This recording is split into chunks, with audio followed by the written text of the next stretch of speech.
우리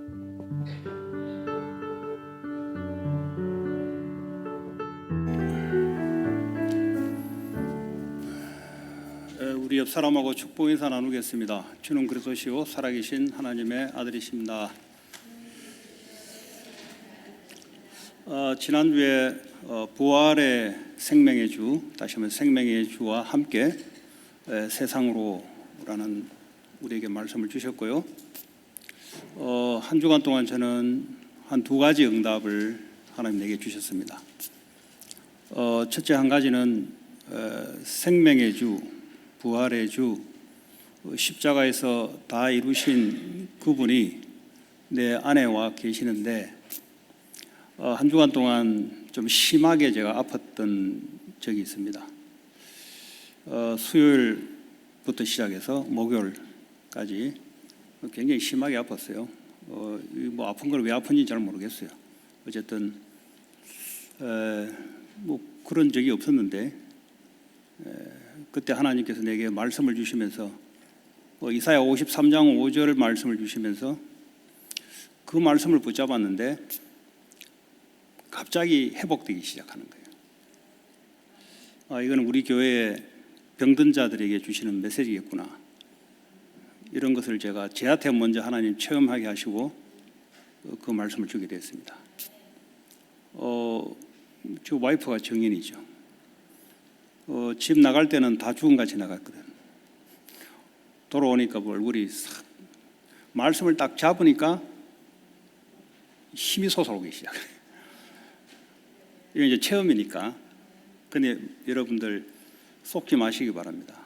주님이 십자가에서 이미 이루어놨는데 우리는 내 안에서 생각을 하니 이 혜택을 못 받는 거죠. 그래서 그리스도 안에서는 이미 주님이 이루어 놓은 겁니다. 그걸 말씀으로 발상을 전환하면은 우리 안에 있는 생명의 능력이 우리의 생각을 통해서 우리의 몸으로 생명의 역사를 나타냅니다. 그러면 하나님의 뜻이 있는 어떤 것도 하나님 이미 회복시킬 줄 믿습니다. 두 번째 받은 응답은, 하나님, 내가 이 지역을 복음화 시켜야 되는데 하나님 내게 눈을 열어달라. 현장에 가서 하나님 앞에 그런 기도를 하게 됐습니다. 그랬더니 내가 캘리포니아에 대해서 연구를 많이 했는데 하나님이 갑자기 생각을 바꿔주면서 이 캘리포니아 땅은 미국 사람들이 살기 이전부터 멕시코 사람들이 살았던 땅이라는 거죠.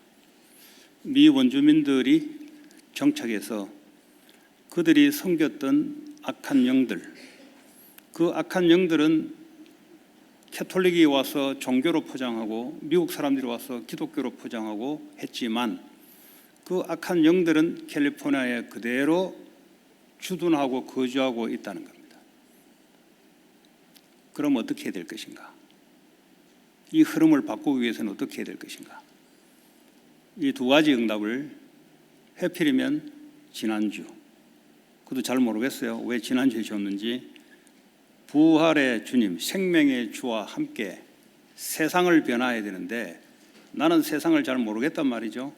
하나님 주시는 말씀대로 기도했는데 먼저 눈부터 열어주고, 여러분 아무리 축복이 와도 우리의 눈이 안 열리면 발버둥 치게 되어 있습니다. 제가 어릴 때 이런 참 좋은 경험이 있어요. 좋은 경험보다는 죽다 살아난 경험인데, 제가 살던 고향은 살구꽃 피는 고향이 아니고 옆에 강이 흐르는 고향입니다. 그러다 보니까 어릴 때 날마다 수영을 하러 이제 갔습니다. 그 저는 수영을 그냥 배운 게 아니고 옆에 살다 보니까 자동적으로 하게 되는 그런 스타일이에요. 그 이제 중학교 정도 됐을 때 물살이 거세게 내려오는 여기에 객기란 말은 도전의식으로 저거 내가 거슬러 올라가야 되겠다고. 그 한 중학생 되면 그런 마음이 훅습니다. 남자들은 헤엄을 치고 올라가는데, 올라갈 수 있을 것 같아 올라가는데 안 올라가지는 거예요. 나중에 힘이 다 빠지기 시작하는데 이게 죽었구나, 이 생각이 드는 거죠. 그때 죽느냐 사느냐는 생각 하나입니다. 그때 만약에 내가 힘 다 빠져 죽겠구나 하면은 그는 죽는 거예요. 그건 바로 죽는 겁니다. 근데 내게 무슨 생각이 들었냐면 힘 빠진 상태에서 끝까지 실려 내려가다가 하구에서 내가 나오면 되겠구나, 이 생각 하나가 했는데 살아난 거예요. 지금 뭘 이야기하냐? 우리의 눈이 어떻게 보고 있느냐? 그리스도 안에 하나님이 이루어놓은 모든 축복이 이미 와 있는데 내가 이것을 어떻게 보고 있는가? 중요한 겁니다. 이 눈은 성령의 역사로만 눈이 열리게 돼 있어요. 돈이 옆에 와 있는데 안 보이는 겁니다. 쉽게 말하면 우리가 피부로 느낄 수 있는 말은 모든 축복이 그리스도 안에 다 담아줬는데 이것이 안 보인다는 겁니다. 그 안 보이는 건 어쩔 수 없는 거예요. 하나님이 눈을 열어줘야만 다 있구나. 병고침도 있고 내가 채찍에 맞음으로, 내가 징계를 맞음으로 너희는 평화를 누렸도다. 이미 평화를 누렸다 했는데 나는 불안에 떨고 있다는 것은 그리스도 밖에서 사건을 쳐다보고 그리스도 밖에서 생각하니 축복을 못 담는 거죠. 경제도 마찬가지고 모든 것이 마찬가지입니다. 하나님은 그리스도 안에서 모든 축복을 이미 준비해 놨어요. 근데 내가 사고방식이 그리스도 밖에서, 아담 안에서, 내가 살아왔던 경험 안에서 그 사건과 내 문제를 쳐다보니 이거는 뭐죠? 그리스도 안에 있는 축복을 놓치게 되는 이런 억울한 일들이 우리에게 오는 거죠. 자, 오늘 도마라는 사람이 나오죠. 자, 이 배경은 예수님이 부활하셔서 문이 잠겨 있는 제자들에게 부활의 몸으로 그냥 들어가서 평안할지어다 라고 했습니다. 근데 그 당시에는 도마가 있지 않았습니다. 토마스라는 도마, 쌍둥이라는 의미를 가지고 있지요. 이 사람이 나중에 인디아로 가서 선교로 순교를 당했던 사람입니다.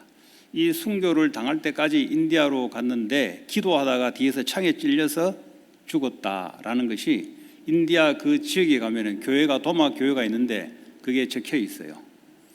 자, 이 한 사람이 주를 위해서 그렇게 결말을 맺기까지 어떤 과정이 있었는가? 부활하신 예수, 물론 12제자에 포함됐던 사람이고요. 이 사람도 어부 출신입니다. 이 사람은 아주 예수님이 그 병든 자, 죽은 자를 살리러 갔다 할 때 자기도 같이, 야, 우리 같이 제자들과 함께 우리도 죽으러 가자, 뭐 이랬던 사람이고요. 조금 돌발적인 사고방식을 갖고 있는 사람이라고 보면 돼요. 그러면서도 할 말 하는 이런 스타일이라고 보면 돼요.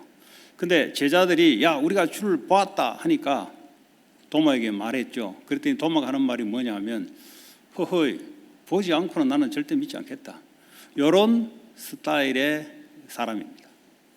자, 이런 스타일 사람도 하나님이 바꿔요. 그래서 우리가 스타일이 어떻든 간에 그거는 상관없고, 그거는 사람마다 다 다르고, 베드로처럼, 베드로는 더 돌발적인 사람입니다. 자기가 주를 부인하지 않게 해놓고 부인했던 사람입니다.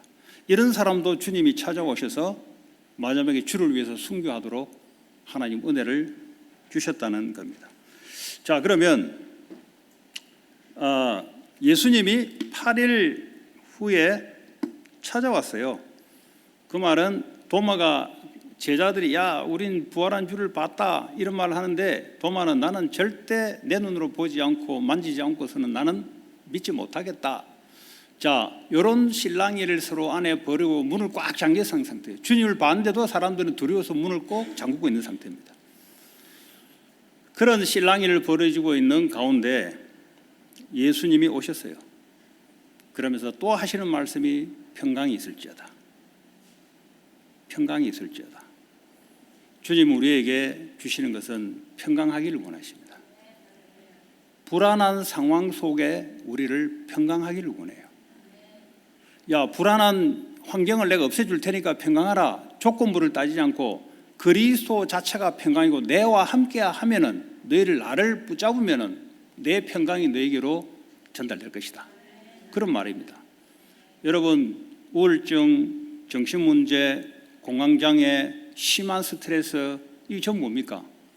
너무 열심히 살아서 오는 병이라고도 할 수가 있습니다. 그냥 뭐 적당하게 하면은 그런 게 안 오겠죠. 적당히 하고 적당히 하면은 그런 게 오지 않아요. 너무 치열하게 열심히 공부도 그렇게 하고 일도 그렇게 하고 24시 일에 대해서 긴장감을 가지고 있다 보니까 이 정신줄이 그렇게 될 수밖에 없는 거죠. 그 주님 우리 보고 평강이 있을지어다. 내가 다 끝냈으니까 나를 붙잡아라. 그럼 나의 평강이 너에게 전달될 것이다. 오늘 그런 축복이 회복되길 바랍니다. 여러분의 문제는 여러분이 볼 때는 문제지만 주님은 끝내놓은 상태에서 하나님이 함께 하십니다. 내가 징계를 네 대신 받았으므로 너는 내 평화를 누려라. 왜 네가 그걸 붙잡고 네가 고민하고 있냐? 그 이야기예요. 자, 그랬더니 예수님이요 도마의 말을 들었죠. 왜냐하면 그분은 전지전능하신 분이고 지금도 우리의 생각을 아시는 분이고 우리의 말을 아무리 비밀스럽게 말을 해도 주님은 다 듣고 계시는 분이고 마귀도 다 듣고 있어요. 그렇죠? 기가 막히게 듣고 있죠. 그래서 사람 앞에서 이럴 줄 몰라도 하나님 앞에서는 하나님 알고 계시는 분이에요. 전지전능하신 분이고 어디서든지 있는 분이니까. 그러더니 이제 도마가 있는 곳에 예수님이 찾아오신 거예요. 그러면서 딱 첫 번째 말씀을 꺼낸 게 뭐죠? 도마가 했던 말 그대로 말씀을 꺼내요. 네가 보지 않고는 믿지 않겠다 말을 들었거든요. 내가 손으로 옆구리를 만져보고 창자국의 손목을 내가 만져보지 않고서는 나는 절대 믿지 않겠다. 그 말을 들으신 주님이 찾아와서 야, 한번 만져봐. 그러면 그런 거죠. 한번 만져봐. 만져보고 네 손으로 직접 한번 터치해봐. 그러더니 주님 하는 말이 믿음 없는 자가 되지 말고 믿는 자가 되라. 만져보고 네가 믿느냐? 만져보지 않고 그냥 믿는 자가 되라. 그게 더 낫다. 이런 말이죠. 그랬더니 도마가 하는 말이 그 말을 듣고 난 뒤에 나의 주님이시오 나의 하나님이시다. 요거는 지가 고백한 게 아니에요. 마태복음 16장에 시몬 베드로가 주는 그리스도시요 살아계신 하나님의 아들이십니다. 이 고백이 첫 번째 터졌는데 이거는 네가 고백한 게 아니고 하늘에 계신 네 아버지께서 지금 너에게 그 은혜를 지금 주신 것이야. 여러분 그리스도가 나의 주가 되시고 나의 하나님이 된다는 것은 여러분들이 믿어서 그런 게 아니고요. 하나님이 은혜의 믿음을 주셔서 내가 고백한 거예요. 우리는 하나님 떠난 죄인인데 마귀가 하는 말에 종로로 타는 사람인데 그리스도가 나의 주님이다. 절대 입에 터져 나올 수가 없어요. 어떻게 그 예수가 나의 하나님 되시냐? 절대 있을 수 없어요. 오늘 도마이가 하나님의 믿음을 주신 거예요. 그래서요, 교회는 아무나도 올 수 있지만 아무나 오는 것이 아니고 또 교회 왔더라도 이 예수님을 나의 주요 나의 하나님이라고 고백하는 것은 하나님의 은혜와 성령의 역사가 있지 않고서는 절대 입에서 터져 나올 수 없는 겁니다. 자, 그러면서 주님이 뭐라고 했습니까? 보지 않고 믿는 자들은 복되도다 그랬어요. 자, 우리는 어떨까요? 우리는 예수님을 본 적이 없잖아요. 그러니까 우리를 보고 하는 말이에요. 앞으로 12제자뿐만 아니라 앞으로 예수님을 본 적이 없는 자들을 두고 믿음의 기준이 뭐냐, 복의 기준이 뭐냐를 주님은 말씀하고 있는 겁니다. 그러면서 마지막에 뒤에 두 절을 갖다 더 애드 시켰어요. 뭐라고 확증시켰냐? 이 책에 기록되지 않은 많은 표적도 행했는데 그 행한 표적이 사인이 뭐냐? 예수님이 그리스도시요 하나님이라는 것을 나타내기 위해서 하나의 표적을 사인을 하나 준 거예요. 그냥 책에 기록되지 않은 많은 사인이 있다는 거죠. 그건 별로 중요하지 않다는 거죠. 내가 이 책을 기록한 목적은 예수께서 하나님의 아들 그리스도이심을 믿게 하기 위함이다. 그래서 뭐 하게요? 또 너희로 믿고 그 이름을 힘입어 생명을 얻게 하려 함이라. 결국은 예수 그리스도를 믿음으로 영원한 생명을 우리에게 주기 위해서 이걸 기록했다는 거죠. 그러니까 우리는 예수님을 본 적도 없어요. 그럼 믿음의 기준이 뭐냐? 말씀이다 이 말이에요. 그래서 12 제자만 위한 것이 아니고 예수님이 요한복음 17장에 기도할 때 내가 훈련한 12 제자를 위한 것만 비는 것이 아니라 이들을 통해서 구원을 받고 복음을 받은 자들을 위해서 나는 하나님께 빌고 있다. 우리를 위해서 주님이 하고 있다는 거죠. 그래서 오늘 이 성경을 우리에게 도말하는 사람을 붙여서 우리에게 주시는 것은 앞으로 두고 도는 후세들은 예수를 본 적도 없는데 뭐가 믿음이냐, 뭐가 믿음의 기준이냐를 우리에게 말씀하고 있어요. 보이돌라 그럼 믿겠습니다 라는 것은 아니다는 거죠. 도마 같은 사람들의 신앙이 어떤 신앙이냐, 자기 경험과 일치시키는 경험적 신앙입니다.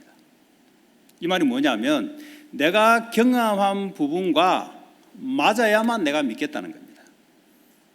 아주 오만한 생각이죠. 내 경험, 내 지식, 내가 작동하는 이성적인 범위 안에서 이게 맞아지면 내가 믿겠다는 거예요. 그럴 수 있죠. 우리도 그렇죠.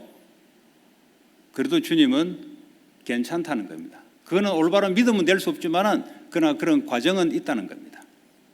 그러나 하나님께 은혜를 받으면 우리의 이성이 발동돼서 믿는 것이 아니고 하나님 은혜가 들어와서 믿어지는 겁니다.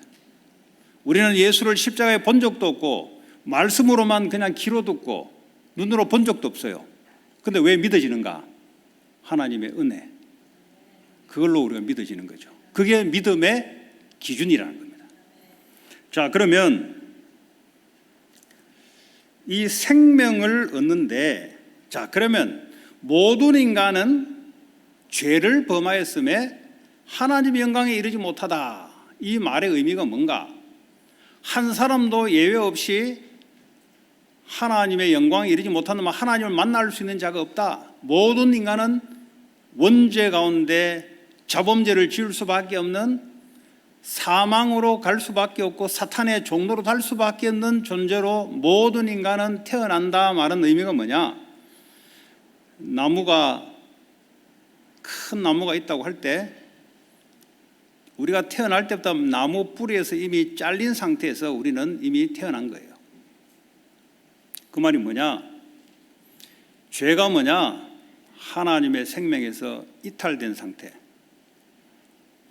나무 뿌리가 생명의 원동력이라고 본다면 우리는 태어날 때부터 나무 뿌리에서 이미 컷오프된 상태에서 태어난 상태입니다.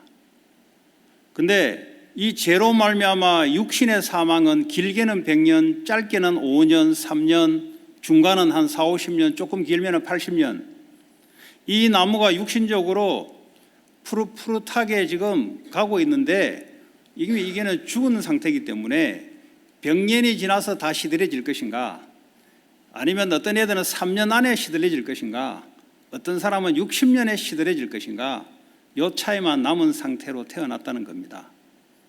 그래서 사탄은 컷오프된 상태를 모르고 네가 네 힘으로 육체의 정욕을 가지고 네가 한번 열심히 하면은 이거 살아날 수 있다라고 이야기하는 겁니다.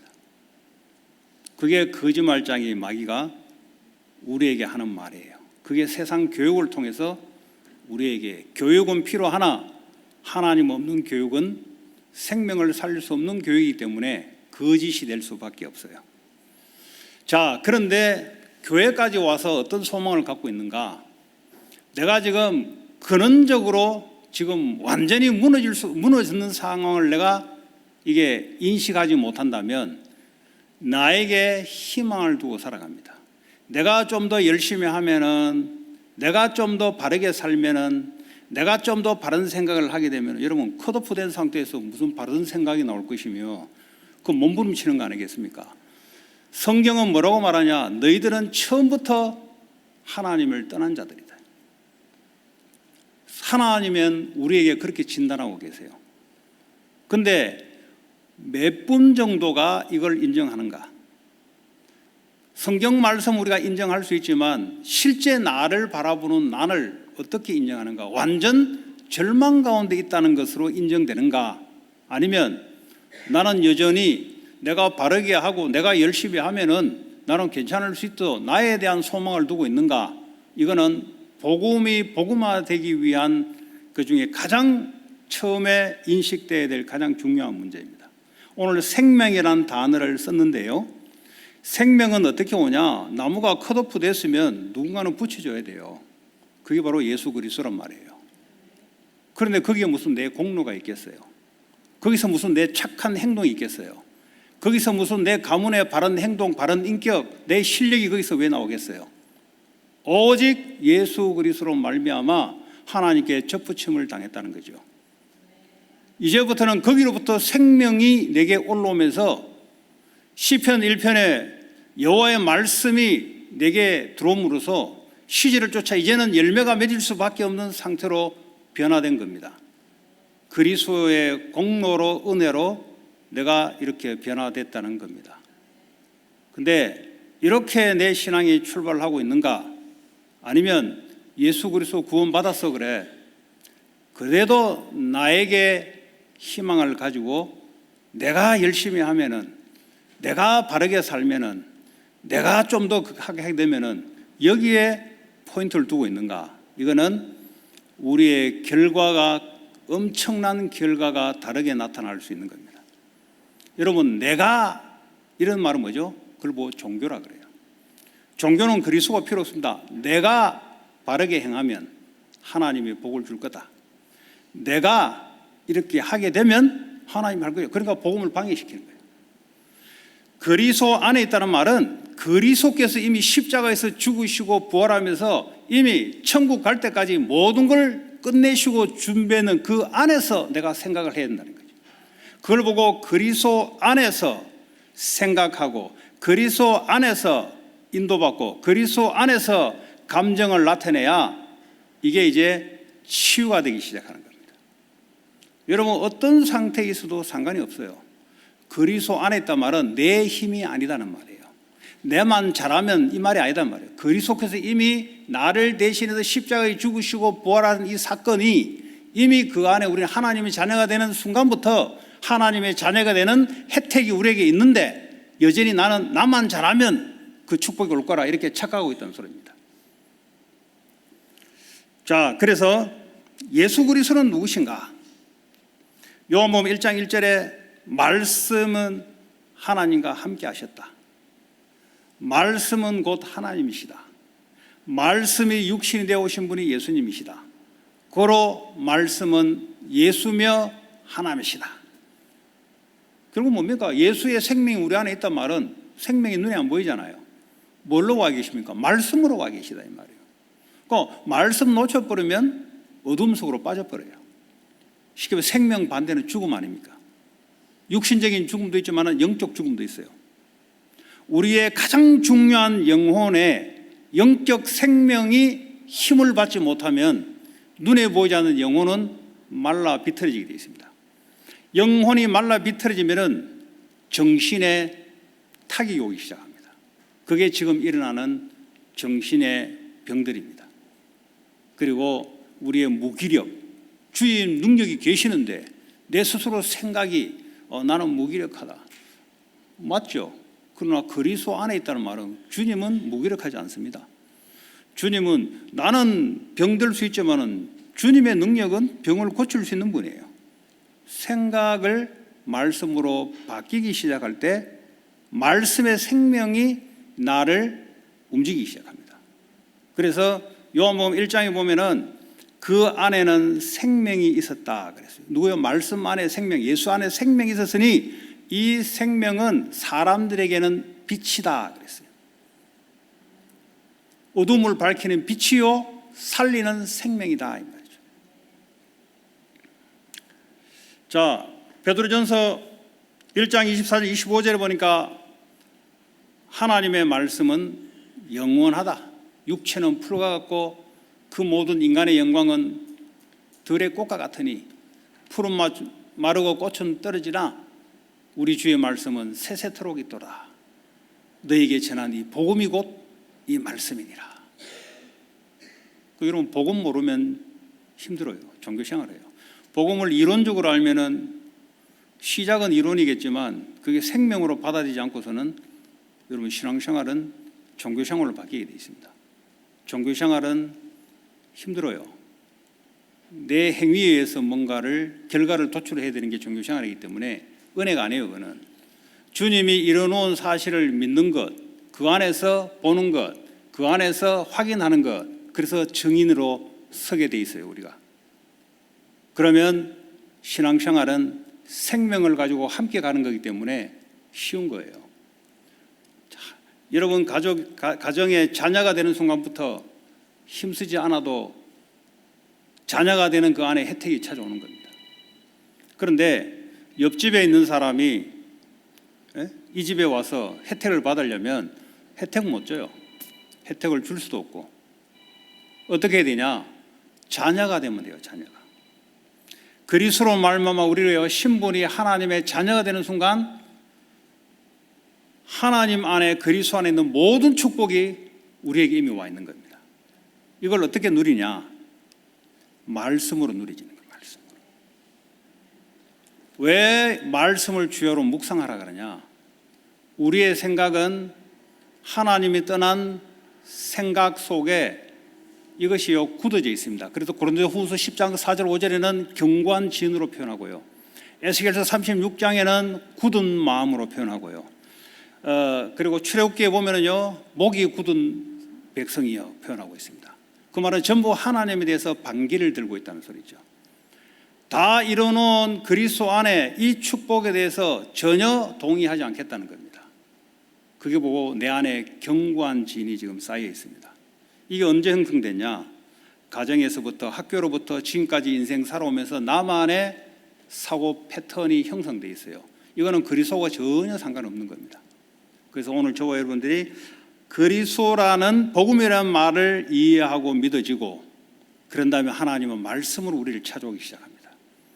부모와 자녀 간의 관계가 되기 시작하면 부모는 그때부터 말씀을 주기 시작해요. 올바른 길을 인도하도록 말씀을 부모가 주기 시작합니다.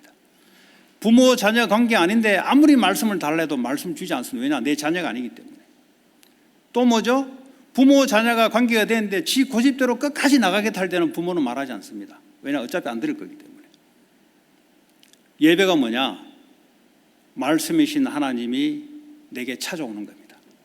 이미 그리스도 안에서 나는 하나님 자녀가 됐는데 내 마음의 양식과 땅이 옥토밭이 돼 있냐? 그러면 말씀에 되는 씨가 내가 너에게 찾아가겠다.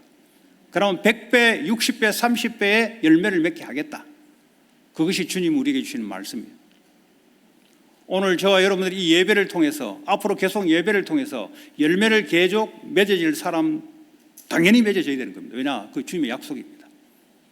이미 우리는 그리스도 안에서 하나님 자녀가 됐고 생명 되신 그분이 내 안에 와 계셔서 우리의 견고한 증들 우리 세상에 경험했던 이 생각들이 하나님의 말씀을 가로막고 있는 것도 주님 알고 계세요. 거기에 하나님 은혜를 주어서 그 빗장을 풀어서 마음문을 열면은 내가 너 안에 들어가겠다는 거죠. 이미 주님 우리 안에 와 계세요. 그런데 우리의 경험을 가지고 이거를 딱 막고 계십니다. 나는 안 돼. 왜 안 되냐? 내가 지금까지 살아왔는 경험을 볼 때 나는 안 돼. 내가 지금까지 살아온 경험을 볼 때 내 병은 치유 못해. 나는 내가 잘 알아. 나는 안 되는 사람이야. 아니면 나는 내가 잘 알아. 나는 되는 사람이야. 전부 다 하나님 말씀하고 관계없이 안에 견고하게 여리고성을 가지고 딱 진을 치고 있다는 겁니다. 이 사탄의 견고한 진들을 하나님의 말씀의 은혜로 파쇄시켜버려야 돼요. 그건 내가 하냐? 하나님의 은혜가 가능하다는 겁니다. 오늘 도마라는 사람이 나는 보지 않고서는 안 믿겠다. 그러냐? 하나님의 은혜가 주니 주님 나의 하나님 이렇게 바뀌는 겁니다. 그래서 인디아까지 가서 누가 가라 했습니까? 가서 순교하고 지금도 도마 교회가 세워져 있습니다. 도마 얘기가 우리 얘기입니다, 여러분. 우리가 그럴지라도 주님은 상관없다는 겁니다. 내가 너를 불렀기 때문에 내가 너에게 은혜 주겠다는 겁니다. 나는 너에게 이 고백 받기를 원한다는 겁니다. 나는 너의 주가 되고 나는 너의 하나님 되는 이 고백을 받기를 원한다는 겁니다. 하나님이 그 은혜를 줘서 우리를 도마같이 하나님이 은혜를 불러서 주를 위해서 살도록 내가 하겠다는 거죠. 우리의 생각이 하나님 은혜로 바뀌어지길 바랍니다. 나는 이 미국을 예수 그리스도의 영광의 복음을 증거하기 위해서 큰 축복을 가지고 이 축복의 증인으로 내가 서겠다는 거지, 축복 없이 가서 야 복음 전해 이러지는 않는다는 겁니다. 엄청난 영육간의 축복을 내가 너에게 증거를 줘서 다른 사람에게 이야기해, 이거 하겠다는 겁니다, 주님은. 자, 그러면 십자가에서 뭘 우리가 믿냐? 십자가에서 이미 주님이 다 이루어 놓은 것을 믿겠다는 거죠. 다 이루었다. 쉽게 말하면 나무가 밑둥에 잘렸는데 그게 문제가 아니겠어요? 근데 우리는 그걸 문제로 생각 안 한다는 사실. 사람들이 세상에 가면은, 그래서 마귀가 거짓말로 속여놓고 있던 말이 바로 그 말이에요. 요 말만 딱 모르게 만들어 놓고, 그래 네가 대단한 놈이야, 너는 할 수 있는 놈이야, 아니 너는 못하는 놈이야, 이렇게 세상은 마귀가 세상 임금으로 마귀가 거짓말로 지금 사람들을 속이고 끌고 가고 있다는 겁니다. 하나님은 우리를 말씀으로 정확하게 진단하고 있어요. 너희들은 이런 존재였는데 내가 그리스도의 십자가의 죽으심과 부활을 통해서 생명으로 내가 너희와 함께 하겠어. 이제는 성삼위 하나님과 함께하는 자가 됐다. 우리의 삶의 근본이신 성삼위 하나님부터 생명의 능력을 받고 너희들을 살게 하겠다는 거죠. 그것을 말씀이 들어오고 믿어지기 시작하면은 증거가 오기 시작할 겁니다. 여러분은 문제가 어떤 문제는 그건 아무 상관없어요. 아담 안에서는 그게 문제가 되지만은 그리스도 안에서는 아무 문제가 되지 않아요. 이미 평강을 줬다 그랬는데, 네가 받아야 될 퍼니시먼을 내가 대신 다 받았다는 거죠. 그런데 왜 네가 받을 것처럼 두려워하고 있냐는 겁니다. 내가 너에게 평안을 주겠다는 거죠. 이미 줬다 그랬어요. 이미 주겠다가 줄 것이다 아니고, 이사야 53장은 이미 그리스도 십자가 안에서 줬다. 이미 그 말씀이 우리 안에 들어오기 시작하면 여러분이 어떤 사건 속에 있어도 그 사건은 그리스도 안에서 평강으로 축복으로 하나님이 몰고 가는 사건입니다. 그런데 하나님 떠난 생각 속에 있으면 불안하고 염려스럽고 죽고 싶고 여러 가지 여러분 상황에 따라 하나님 떠난 생각이 막 작동시킬 겁니다. 그래서 하나님 말씀의 은혜가 들어오는 것이 참 중요하다. 그래서 중동 문제도 상관이 없다. 정신 문제도 상관이 없다. 여러분 경제적 문제도 상관이 없다. 성경에 답이 있어요. 경제적 문제도 상관이 없다. 무기력 문제도 상관이 없다. 여러분의 어떤 고질적인 상처도 상관이 없다. 그거 주님이 대신 다 받으셨어요. 그걸 믿어지면은 상관없이 하나님의 평화가 임하게 되어 있습니다. 그 형국이 아니겠습니까? 자, 갈라디아 6장 14절에 보니까 이 복음을 어떻게 설명하고 있냐? 세상은 나에 대해서 십자가의 못을 박았고 나는 세상에 대해서 십자가의 못을 박았다. 이제는 나하고는 상관이 없다 이 말이에요. 내가 세상에서 율법적으로 내가 그렇게 안 해야지 몸부림쳐야지가 아니고 이미 너희들은 존재가 어떤 존재나 세상과 이미 단절된 상태야. 내가 그리스도와 십자가에서 죽으면서 부활하면서 너희들이 나와 함께 같이 죽으라고 몸부림치는 종교가 아니고 이미 죽었다는 사실을 믿으라는 겁니다. 이미 세상과 나는 단절된 사실을 믿으라는 겁니다.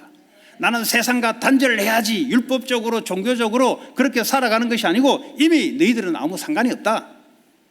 누구하고 상관이냐? 그리스도만 상관이 있다.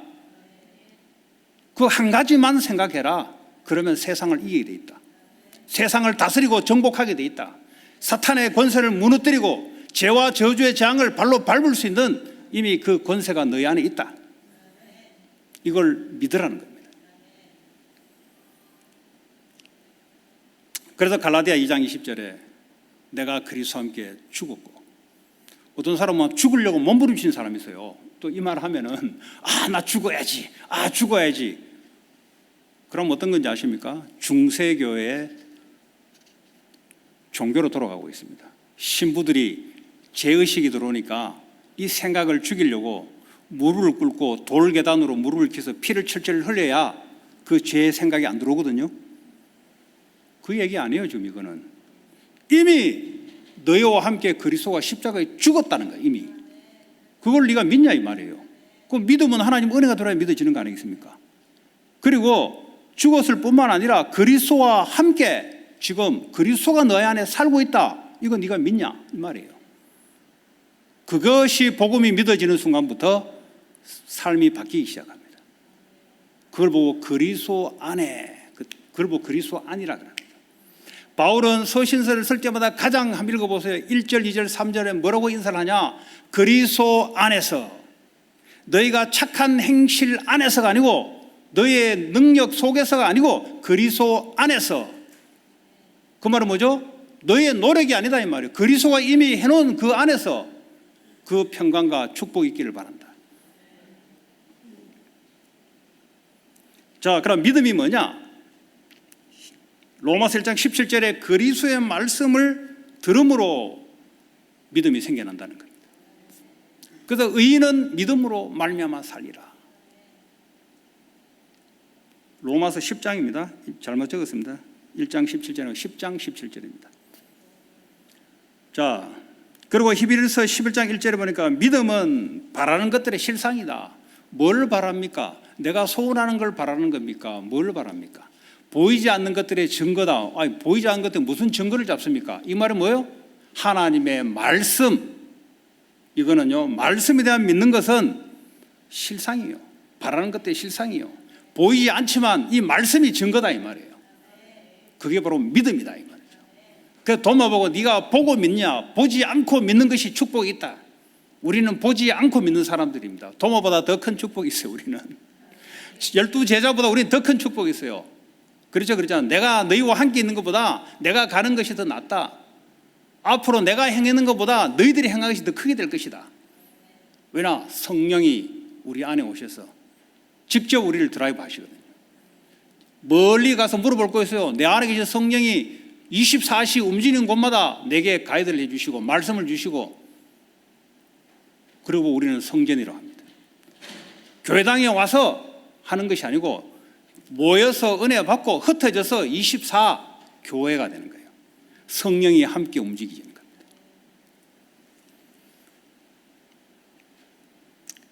히브리서 11장 8절입니까? 하나님을 믿음 없이 하나님을 기쁘시게 할 수 없다 그랬어요. 누가 하나님께 영광을 돌리냐? 누가 하나님을 기쁘시게 하는 거냐?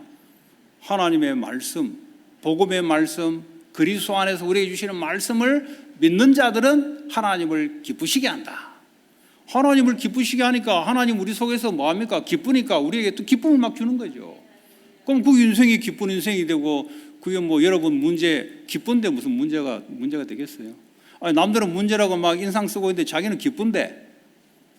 베드로가 말이죠, 내일 되면 목을 잘라 나가야 돼요. 감옥 안에 있는데 자기는 찬송 부르고 잤다니까요. 왜 그랬습니까? 죽음을 이겼다는 사실을 알기 때문에. 나는 죽어도 내 안에 계신 생명 되신 분은 나를 부활시켜서 영원한 천국으로 갈 것이다. 그래, 죽음도 꼼짝 못해요. 병이 들어도 병이 나를 꼼짝 못해요. 네. 그렇지 않습니까? 병이 왜 감히 나를 어떻게 합니까? 병을 정복해야지. 그리스도께서 이미 채찍에 맞음으로 이미 너희를 힐링시켰다고 했는데, 네. 이번 주에 그런 역사들이 나기 바랍니다.